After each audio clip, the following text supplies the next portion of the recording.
Dr. Jake Miller wiped sweat from his forehead as he checked his medical kit. One more time, the small bag contained everything he might need for basic wounds and injuries. He hoped he would not need it today, but experience had taught him to be ready for anything. The meeting place was a large dome made of clear metal on the surface of Kepler 442c. Through the walls, Jake could see the strange purple sky and two small moons hanging in the distance. This neutral moon had been chosen for the first official meeting between humans and the Zephyrian Empire. It was supposed to be safe. Jake stood behind Captain Lisa Parker and the other human diplomats. His job was simple: stay quiet and be ready to help if anyone got hurt. As the ship's doctor and expert on alien life, he was there just in case. The real talking would be done by people much more important than him. Remember, everyone stays calm, Captain Parker whispered to her team. This is the most important day in human history. We're about to meet our first alien civilization. The Zephyrians had sent their queen herself to this meeting. Queen Lily was said to be both beautiful and dangerous. Her people controlled dozens of star systems and had technology far beyond what humans could build. If this meeting went well, humanity might gain powerful allies. If it went badly, Earth could face destruction. A bright flash filled the dome as the Zephyrian ship appeared above them. It was huge and shaped like a crystal, spinning slowly as it came down to land. The ship made no sound at all, which Jake found unsettling. Human ships were always loud. The ship's door opened with a soft hiss. Queen Lyrie stepped out first, and Jake's breath caught in his throat. She was tall, maybe 7 feet, with pale blue skin that seemed to glow from within. Her long silver hair moved in the light breeze like liquid metal. She wore armor that looked like it was made from scales colored deep purple and gold. Her eyes were large and completely black, but somehow Jake could tell she was looking right at him for a moment before moving on. Behind her came 6 guards, each one as tall as their queen, and carrying weapons that hummed with energy. They moved with perfect timing, like dancers who had practiced together for years. Welcome to Kepler 442c, Captain Parker said, stepping forward. She spoke slowly and clearly. I am Captain Lisa Parker of the human vessel Starbound. We are honored to meet you. Queen Lyra nodded slightly. When she spoke, her voice was like music, but with an accent Jake had never heard before. I am Queen Lyrie of the Zephyrian Empire. We come in peace to learn about your kind. For the next hour, Jake watched as both sides tried to understand each other. The Queen spoke perfect English, which surprised everyone. The humans offered gifts of art and music from Earth. The Zephyrians shared small devices that seemed to bend light in impossible ways. Everything was going well until the explosion started. The first blast shook the entire dome. Through the clear walls, Jake saw ships dropping from the sky, small, fast vessels that looked nothing like either human or Zephyrian designs. They were dark gray and covered in spikes, moving like angry insects. Pirates, one of the Zephyrian guards shouted, raising his weapon. The pirates opened fire on the dome with red energy beams. The clear metal walls began to crack in smoke. Captain Parker grabbed her radio and started shouting orders to the Starbound, but the pirates were jamming all signals. Queen Larry's guards formed a circle around her firing back at the attacking ships with weapons that shot brilliant blue bolts, but there were too many pirates and more kept coming. We need to get out of here, Captain Parker yelled over the noise. A pirate ship crashed through the dome's wall, sending broken metal flying everywhere. Jake dove behind a table as sharp pieces whistled past his head. When he looked up, he saw Queen Lyra fighting with a curved sword that glowed like a star. She moved faster than any human could, cutting down pirates who tried to get close, but then a lucky shot hit her. The energy beam struck her in the side, spinning her around and sending her crashing into a pile of rubble. Her guards were too busy fighting to notice. Jake saw blue blood. It actually glowed, spreading across her armor. Jake, we're leaving, Captain Parker called. The humans were running for their ship. Jake looked at the injured queen, then at his retreating teammates. Queen Lyra was trying to stand but fell back down. More rubble was falling around her. In a few minutes she would be buried alive. He made his choice. Instead of running with the others, Jake grabbed his medical kit and sprinted toward the queen. A piece of the dome's ceiling crashed down right where he had been standing a second before. Energy beams flashed all around him, but somehow none of them hit. Queen Lyra looked up as he reached her. Her black eyes were wide with surprise and pain. Human, you must go, she whispered. Save yourself. Not happening, Jake said, dropping to his knees beside her. He could see the wound now, a deep burn that went through her armor and into her side.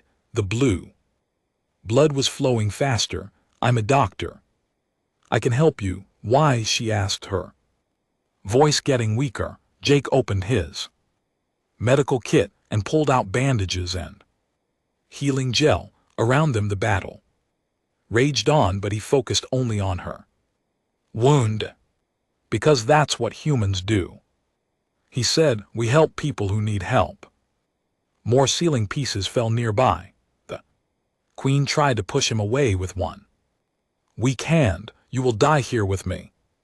Human, maybe, Jake said, working on her wound, but I'd rather die trying to save someone than live. Knowing I ran away. For the first time since he had seen her, Queen Lyra smiled. It was a small, sad smile, but it made her face look completely different, less like a powerful alien ruler and more like a person who was scared and hurt. What is your name, brave human? She asked. Jake Miller, he said, still working on her injuries. What's yours? I mean, besides Queen Lyra, lie, she said simply. Just lie. The battle was getting closer. Jake could hear the pirates searching through the wreckage, looking for survivors to eliminate. He and the queen were running out of time, and he was running out of supplies, but he kept working. Because giving up was not something humans did, not when a life was at stake. Jake worked quickly on Queen Lyra's wound, but the bleeding was not stopping. The energy beam had burned through her armor and deep into her side. He could see that the injury went all the way to her ribs. Without proper treatment, she would die in minutes. I need to cut away more of your armor, Jake told her, pulling out a small laser cutter from his medical kit. The wound is deeper than I thought. Queen Lyra nodded weakly. Her face was getting paler and her breathing was shallow. Jake had seen enough injuries to know she was going into shock. He had to work faster. The armor was harder to cut than he expected. It was made from some kind of alien metal that resisted his tools. Finally, he managed to cut away a large piece that covered her right side and part of her back. The wound was even worse than he had feared. This is bad, Jake muttered, reaching for his strongest healing gel.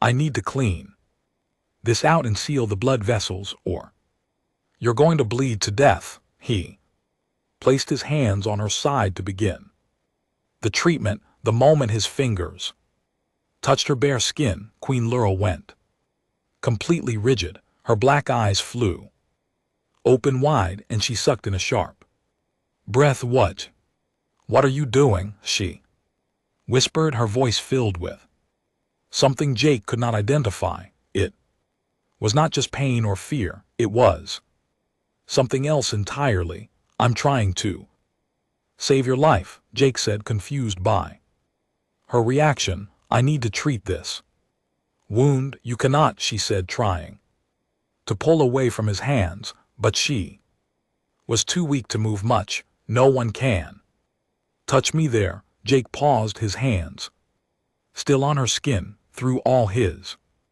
training in alien biology, he had learned that different species had different taboos and cultural rules, but he had never encountered anything like this before. I don't understand, he said. It's just medical treatment.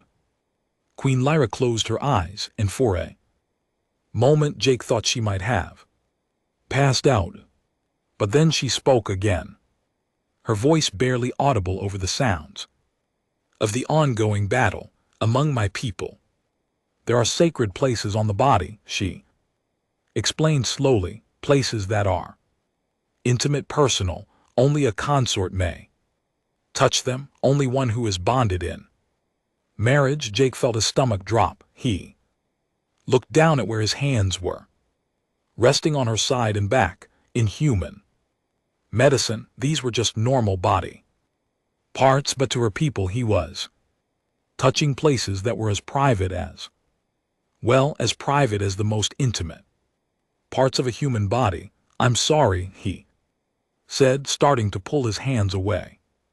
I didn't know. Wait, she said, catching his wrist with surprising strength. If you stop now, I will die.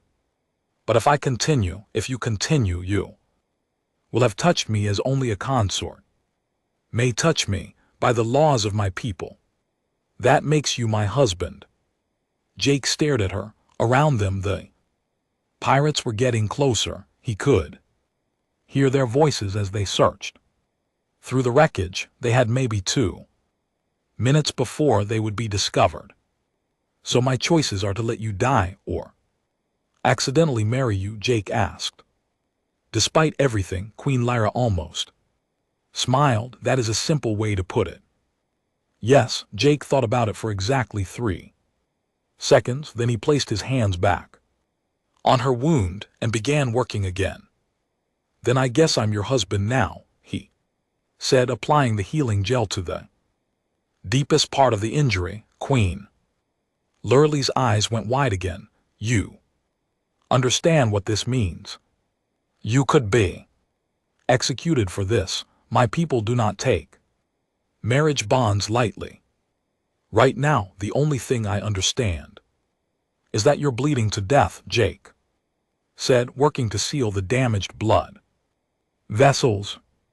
Everything else we'll figure out later. He had expected her to argue or try to stop him again. Instead, she just watched his face as he worked. There was something in her expression that he had not seen before. It was not just gratitude, it was something deeper. Why, she asked softly. Why would you risk this for someone you just met? For an alien? Jake paused in his work to look at her. Because you're not just an alien to me, you're a person who needs help, and where I come from, we don't let people die just because helping them might be complicated, even if it means becoming bonded to a queen of a species you know nothing about. Even then, Jake said simply, and went back to treating her wound. As he worked, Queen Lyra told him more about what he had gotten himself into. Among the Zapirians, marriage was not just a personal choice, it was a political and Spiritual bond that connected two people. At the deepest level, a queen's consort became part of the royal family and shared in ruling the empire. But you are human, she said as Jake finished sealing the wound and began bandaging it. No alien has ever been bonded to a Zephyrian before. My counsel will be upset. How upset? Jake asked, though he was not sure he wanted to know the answer. They might declare war on your entire species, she said matter-of-factly. Jake's hand stopped moving for a moment. Oh, but she continued, they might also see this as the beginning of a new age, a bond between our species that could make us stronger together than we are apart. And which do you think is more likely? Queen Lyra was quiet for a long moment. Jake finished the bandaging and helped her sit up against a piece of broken wall. Bleeding had stopped and her color was starting to return. I think, she said, finally, that you are not like any male I have ever met, human or Zephyrian. You chose to save my life even when it meant risking your own future. That is rare. Not really, Jake said, checking her pulse. It was getting stronger. Most humans would have done the same thing, would they? She asked, studying his face. Would they have stayed behind when their ship was leaving? Would they have touched me knowing the consequences? Jake thought about it honestly. Some would, maybe not all, but some. That is what makes your species interesting, Queen Lyra said, and possibly dangerous. Before Jake could ask what she meant, they heard voices very close by. The pirates had found their hiding spot. Well, well, a rough voice said in broken English, look what we have here, a human and the Zephyrian queen all cozy together. 3 pirates appeared around the edge of their shelter. They were ugly creatures with gray skin and too many teeth. Their weapons were pointed directly at Jake and Queen Lyra. The boss will pay extra for both of you alive, the lead pirate said with a nasty grin, especially you human. You're going to tell us all about Earth's defenses. Jake helped Queen Lyra lie to her feet.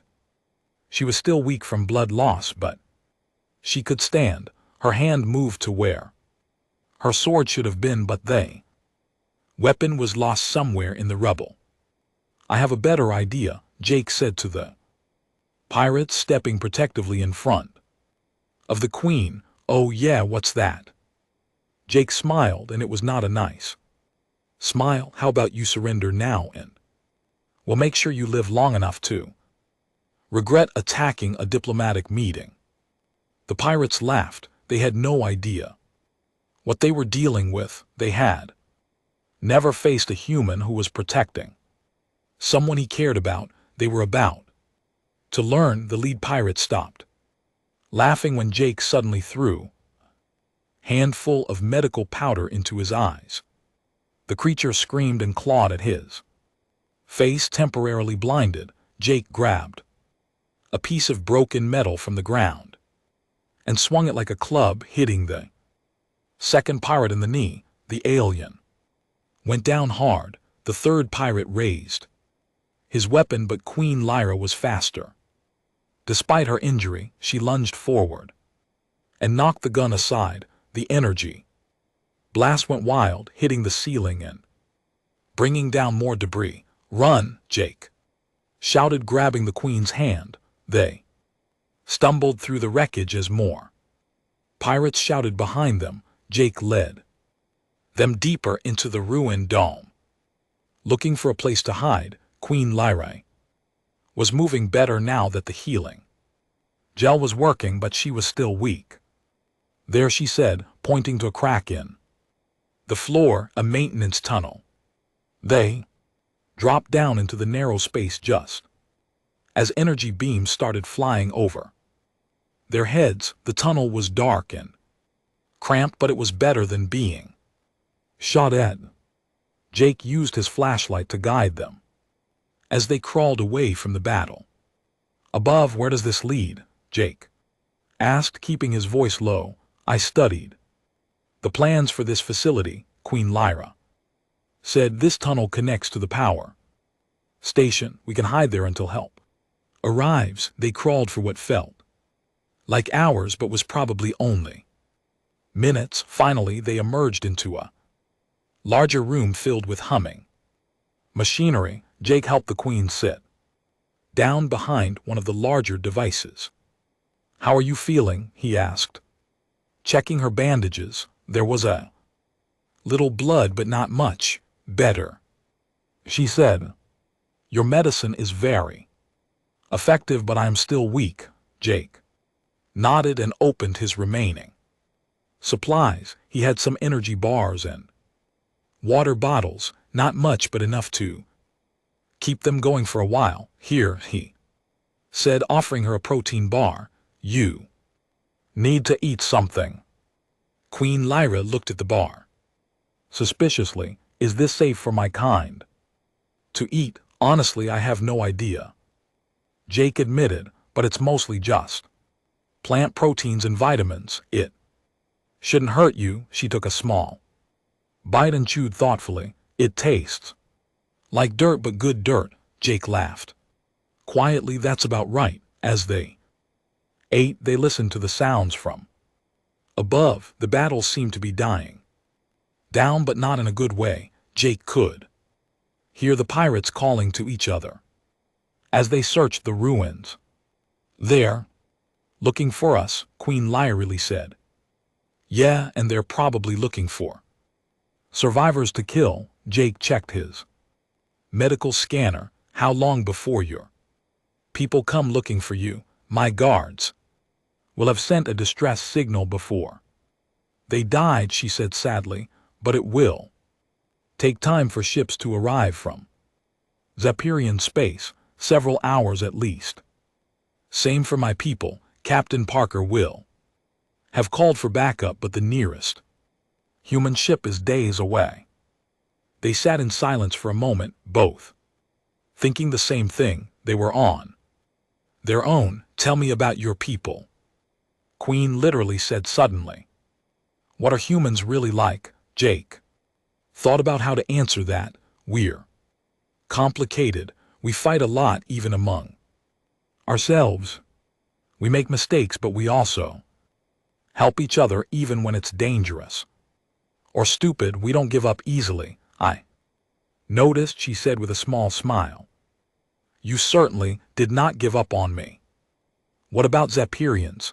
What should I know about my new wife's people? Queen Lyra's expression grew serious. We value honor above all else, honor and duty.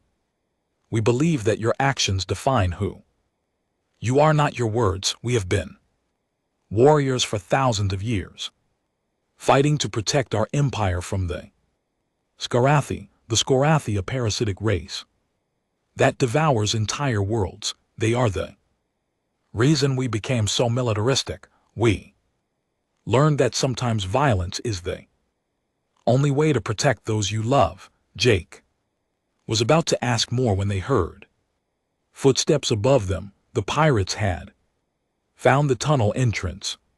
They're coming, Queen Lyra whispered. Jake looked around the power station. There were control panels everywhere, pipes carrying steam and cables running along the walls. An idea started forming in his mind. Can you shut down the power to the dome? He asked. Yes, but why would we want to do that? Because humans are really good at fighting in the dark, pirates not so much. Queen Lorelei understood immediately. She moved to the main control panel while Jake gathered some supplies. When she cut the power, the entire facility went dark except for small emergency lights.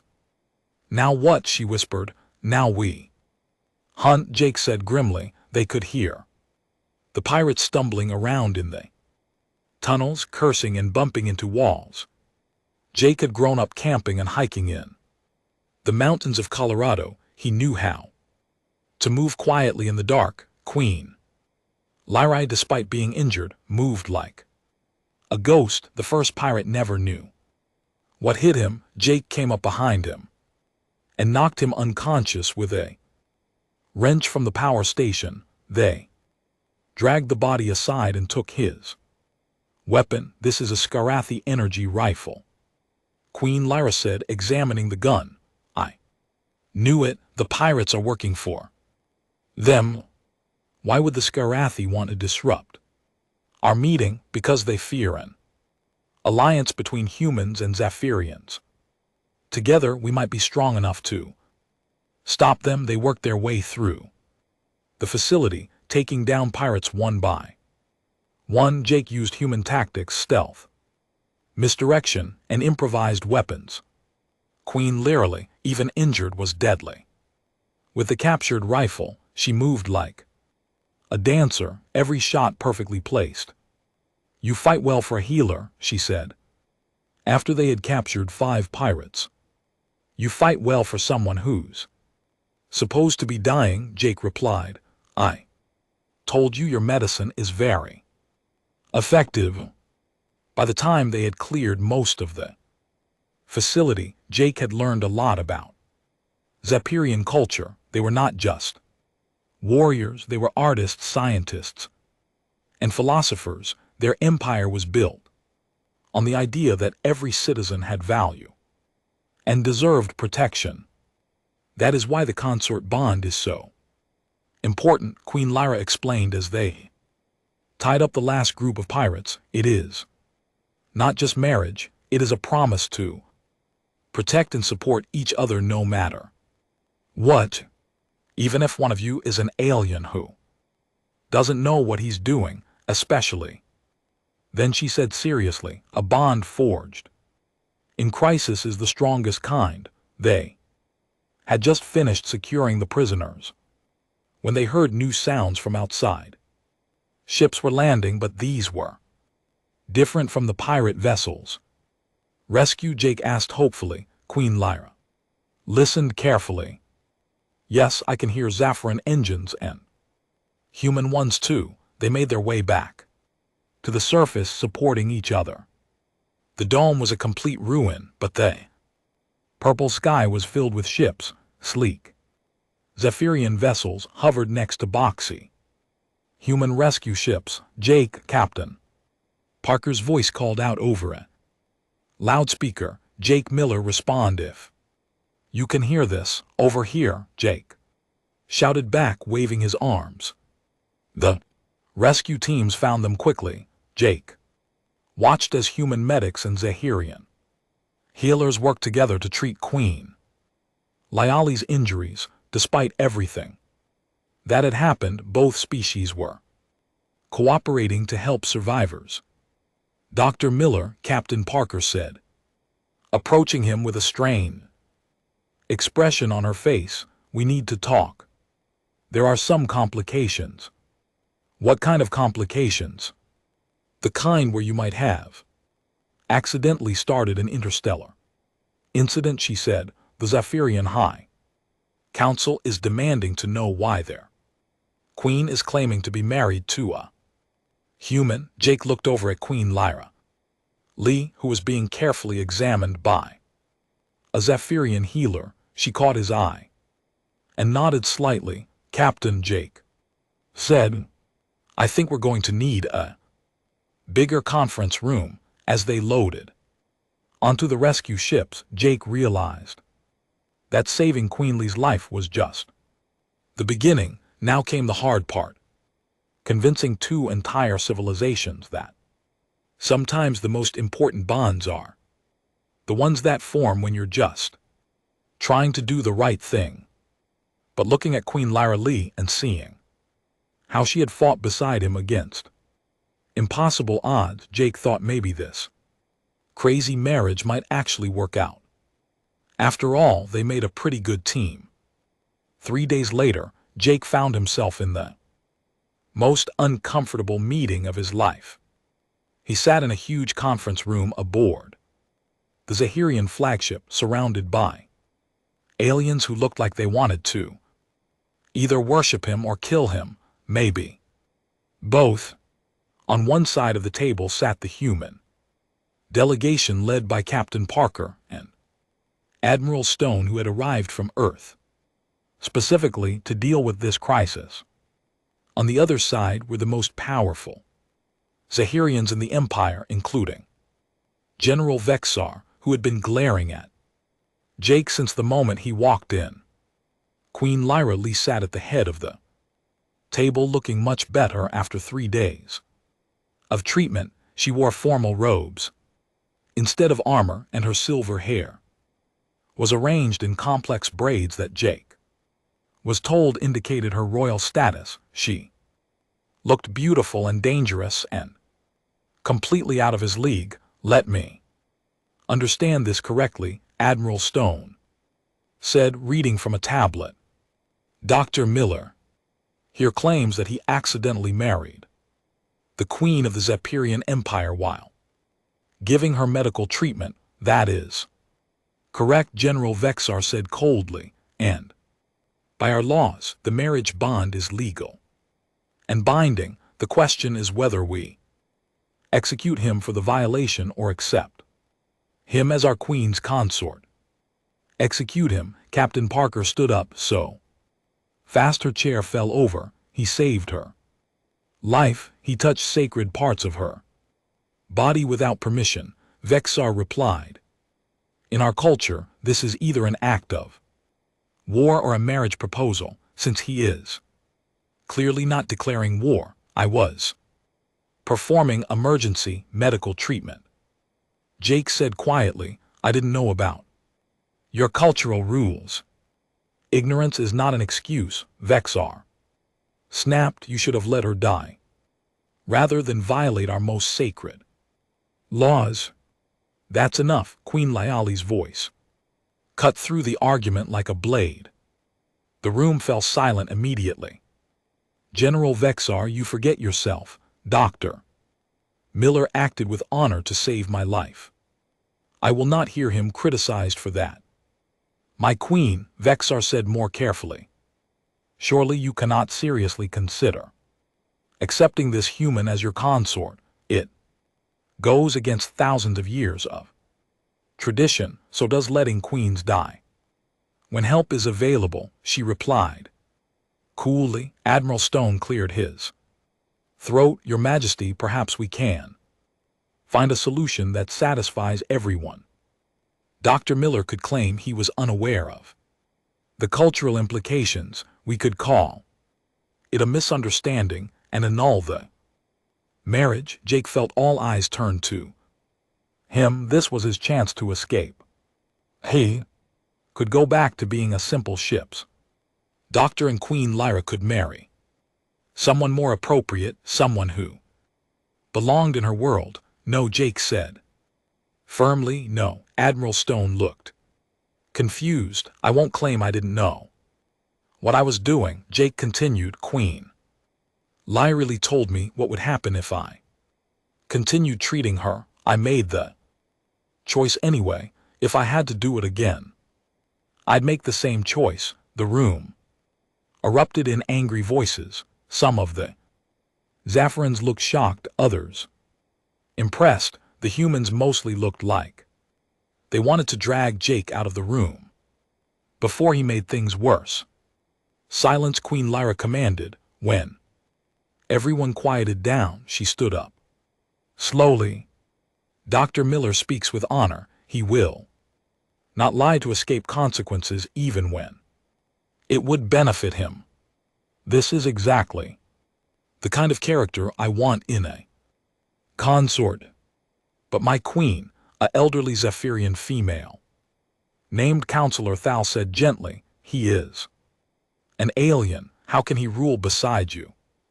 How can he understand our ways? He can learn, Queen Lyra said, as I can learn about humans. Perhaps it is time for our empire to grow beyond what it has always been. General Vexar stood up, his face dark with anger. This is madness. The High Council will never accept it. The people will rebel. Then let them try me, Queen Lyra said. Calmly, let Dr. Miller undergo the trials of bonding. If he passes, then even you must accept him as my consort. The room went completely silent. Jake had no idea what the trials of bonding were, but from the expressions on everyone's faces, they were serious. Business, my queen, Counselor Tile said. Carefully, the trials have not been attempted by an alien in over 1,000 years. The last one who tried did not survive. What exactly are these trials, Captain Parker asked. 3 tests, Queen Larry explained. Combat to prove physical strength and courage, strategy to prove intelligence and leadership and spirit, bonding to prove the ability to connect with our ancestors and our way of life. And if I fail, Jake asked, you die. Vexar said with obvious satisfaction. Honorably but still dead. Jake looked around the room. The humans were shaking their heads, clearly thinking he was crazy. Most of the Zephyrians looked like they expected him to back down. Only Queen Lyrie watched him with something that might have been hope. When do we start? Jake asked. Jake. No, Captain Parker grabbed his arm. This is insane. You're a doctor, not a warrior. I'm also apparently married to the queen of an alien empire, Jake replied. I don't think normal rules apply anymore. Admiral Stone leaned forward. Dr. Miller, I'm ordering you to reconsider. This could damage relations between our species if you fail, and if I don't try, it could damage them even more, Jake said. The Zephyrians value courage and honor. Running away now would prove that humans are cowards. The human makes sense, said another Zephyrian counselor, sounding surprised. His willingness to face the trial shows respect for our ways, or it shows that humans are too stupid to know when they're beaten. Vexar muttered. Enough. Queen Lyra said, the decision is made. Dr. Miller will attempt the trials. If he succeeds, our marriage will be recognized by the Empire. If he fails. She paused, looking directly at Jake. If he fails, I will choose another consort and seek a different alliance with humanity. And if he dies during the trials, Admiral Stone asked, then he dies as a Zahirian warrior with full honors, the Queen replied. His memory will be respected, and his sacrifice will strengthen the bond between our peoples. Jake felt a chill run down his spine. He was committing to something that could get him killed, and he still wasn't entirely sure why. But when he looked at Queen Lyrie, he remembered how she had fought beside him against the pirates, how she had trusted him enough to let him save her life, how she had looked at him like he was worth something. There's just one problem, Jake said. I don't know anything about Zahirian combat or strategy or spirit bonding. I'm going to need help. Trials must be faced alone, Vexar said quickly. No assistance is allowed, but preparation is permitted, Queen Lyra said with a small smile, as is education. About our ways, Dr. Miller will have 1 week to ready himself. 1 week? Captain Parker looked horrified. That's not nearly enough time. It is what it is, Jake said. He stood up and bowed awkwardly to the assembled Zephyrians. I accept the challenge. 1 week from today, I'll face your trials. As the meeting broke up, Queen Lyrie approached him while the others argued among themselves. You realize you could die, she said quietly. Yeah, I got that part, Jake replied. Question is, do you think I can do this? She studied his face for a long moment. I think you are braver and more stubborn than any male I have ever met. Whether that will be enough, she shrugged. We'll find out, no pressure, Jake said. With a weak smile, actually Queen Lai said there is enormous pressure. The future of both our species may depend on what happens in that arena. Jake nodded. Slowly, no pressure at all. The week of preparation passed like a blur. Jake spent every waking hour learning about Zephyrian culture, combat techniques, and military strategy. Queen Lyra had assigned him the best teachers in the Empire, though most of them clearly thought he was going to die. The combat trainer, a scarred warrior named Kexa, was particularly blunt about Jake's chances. You are weak, slow, and small, Kexa said after their first sparring session. Your opponent will be Fortin, the Empire's champion. He has never lost a fight. He will crush you like an insect. Thanks for the pep talk, Jake gasped, picking himself up off the floor for the 10th time that day. But Jake had advantages that Kexa didn't understand. Humans had spent thousands of years learning to fight larger, stronger opponents. They had developed martial arts based on speed, leverage, and using an enemy's strength against them. Jake might not be able to overpower a Zapian warrior, but he could be smarter. The strategy sessions were led by General Mortal, who was at least willing to admit that humans might have some good ideas. Your species' military history is interesting, Mortal said, studying human battle reports. You use tactics we would consider dishonorable, but they are effective. Sometimes the best way to win is to not fight fair, Jake agreed. The Skorathi certainly do not fight fair, Mortal said grimly. Perhaps it is time we learn to think like them. The spirit bonding preparation was the hardest part. Elder than the Empire's most powerful spiritual leader explained that Jake would have to connect with the ancestral spirits of the Zephyrian race. But I'm not Zephyrian, Jake protested. How can I connect with your ancestors? That is the question, Thea said mysteriously.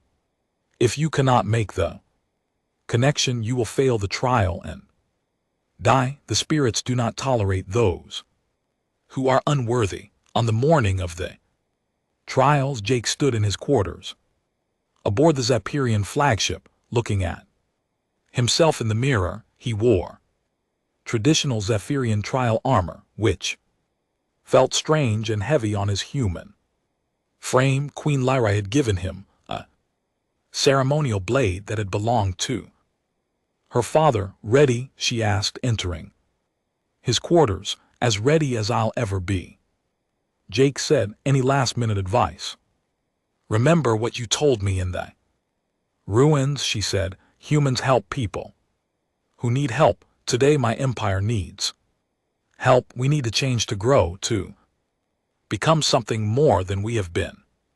You represent that change. The trial arena was a massive space that could hold thousands of spectators. Every important Zirian in the Empire was there, along with the human delegation. Jake tried not to think about how many people would watch him die if this went badly.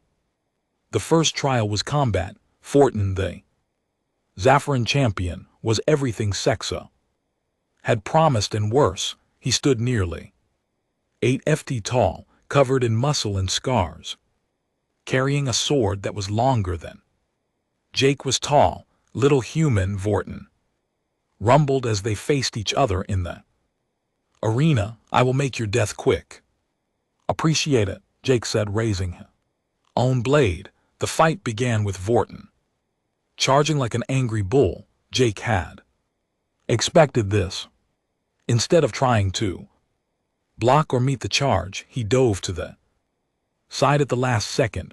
Vortin's sword crashed into the arena floor, sending up sparks. For the next 10 minutes, Jake ran, dodged, and used every dirty trick he had learned. He threw sand in Vortin's eyes, used the arena walls to change direction suddenly, and attacked weak points like knees and ankles.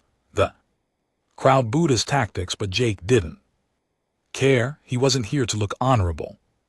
He was here to win. Finally, when Vortin was tired and frustrated, Jake saw his chance. The big warrior overextended on a swing, and Jake slipped inside his guard. Instead of trying to stab him, Jake grabbed Vortin's sword arm and used a judo throw he had learned in college. The champion went down hard, and Jake's blade ended up at his throat.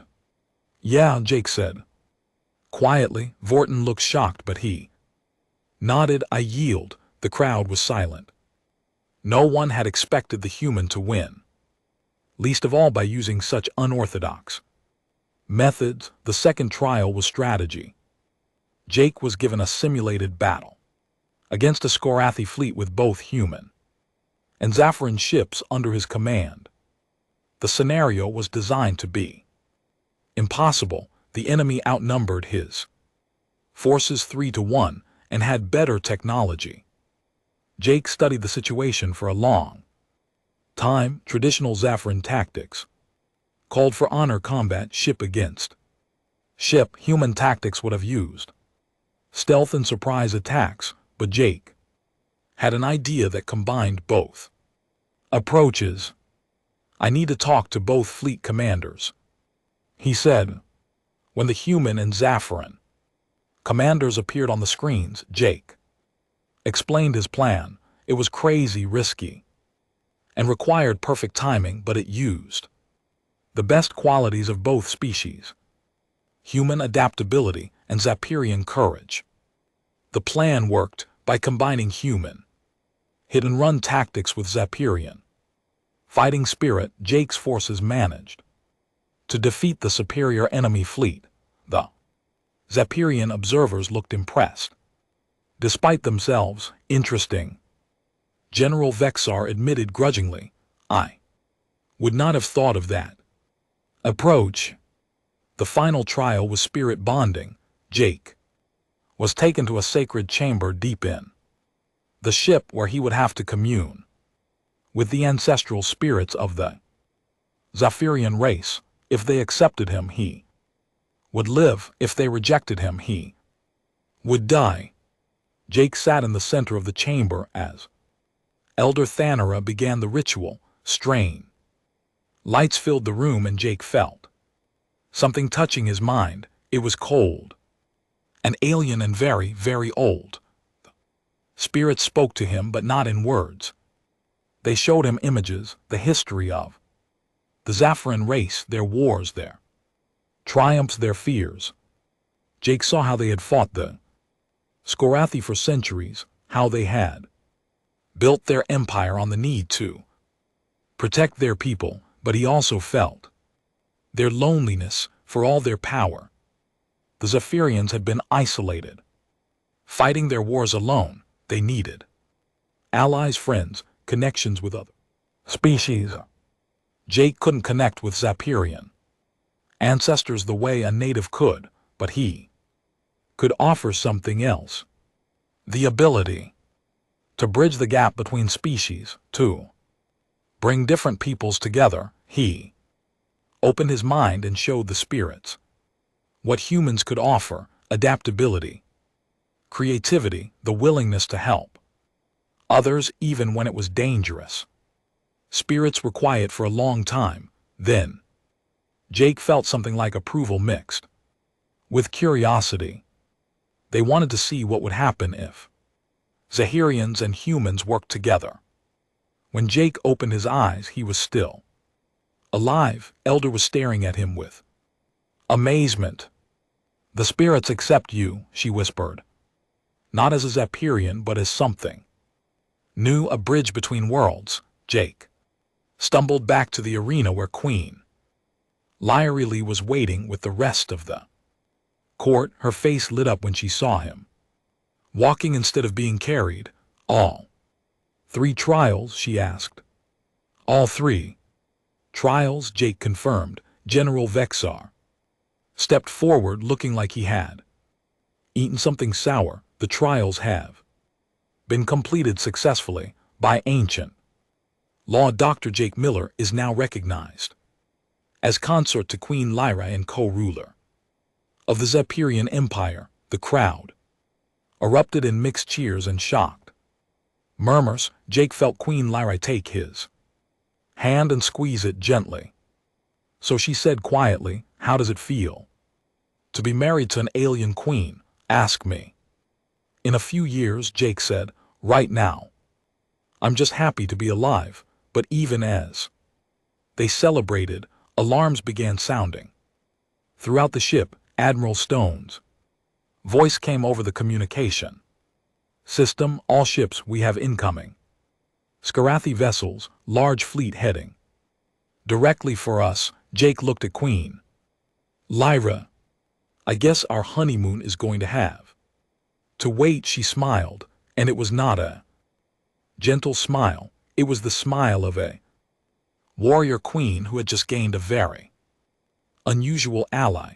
"Welcome to married life," she said, drawing her sword. "Hope you're ready for the real test." As they ran toward the command deck together, Jake realized that passing the trials had been the easy part. Now came the hard work of actually building a partnership between two very different species.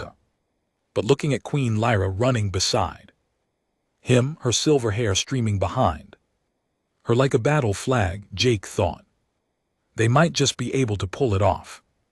After all, they made a pretty good team. And sometimes the most important bonds were forged in the heat of battle, when two people chose to stand together against impossible odds. The Skarathi were about to learn what happened when humans and Zaporans fought side by side. Jake had a feeling it was going to be educational for everyone involved.